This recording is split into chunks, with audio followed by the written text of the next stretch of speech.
நாம தான் வந்தாச்சு. மும்பை போயாச்சு, வந்தாச்சு.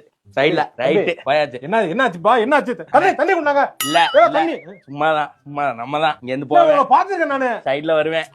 வண்டிக்கு சேலை கட்டிட்டு என் பொண்டாட்டி என் பொண்டாட்டியா? ஆமா எல்லாம் இதாயிருச்சா? ஆமா தாலியே கட்டியிருக்கேன். தாலி பாருங்க தாலி. நம்ம வண்டி அப்படிதான் இருக்கும். இன்னும் இருக்கு, வேலை இருக்கு. நாம தான். அதுதான் வேலை இருக்குன்னா வேலையை பார்க்க வேண்டியதானே. உட்கார்ந்து வண்டிக்கு டெக்கரேஷன் அது ஓனர் தான் பாக்கணும். ஆமா நீ ஓனரும் இல்லையா? வாடகைக்கு ஓட்டுறேன் நானு. வாடகை வண்டிக்காடா இவ்வளவு டெக்கரேஷன் பண்ணிட்டு சுத்துற? முதல்ல வண்டியை ஓட்டி காசு சம்பாதிச்சு இன்னொரு சொந்த வண்டியை போடுறது எப்படி? அடுத்தடுத்து இப்படி வளர்ச்சி. என் பொண்டாட்டி தானே பண்றேன். வேற ஒருத்தன் ஓனர். யாரு தடுத்தாலும் நிறுத்த மாட்டேன். என் பொண்டாட்டி அது. ஆமாதான். எதுக்குடா மீசிய முடிக்கிட்டு இருக்க? ஆமாதான், எல்லாம் நம்ம வண்டி தான்.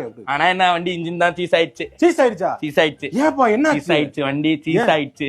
நீ சொன்னதே திருப்பி சொல்ற கத்தியா? 4 தடவை 5 தடவை பேசுறப்பா ஒரே வார்த்தையா? ஆமாதான், மனசே கஷ்டமா இருக்கு. வண்டி இன்ஜின் ஆயில் மாத்தலையா? ஏடா லைட் போட்டதுக்கு இன்ஜின் ஆயில் போட்டுருக்கானடா உள்ள. போட்டிருக்கலாம், போட தோணல.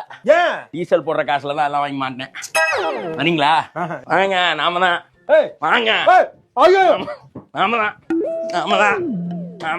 ஐயோ பண்டைக்கு சேலை கட்டிய போல உடம்பு தானா போல. நாம தான் வந்தாச்சு. நீங்க தான் நாம தான்.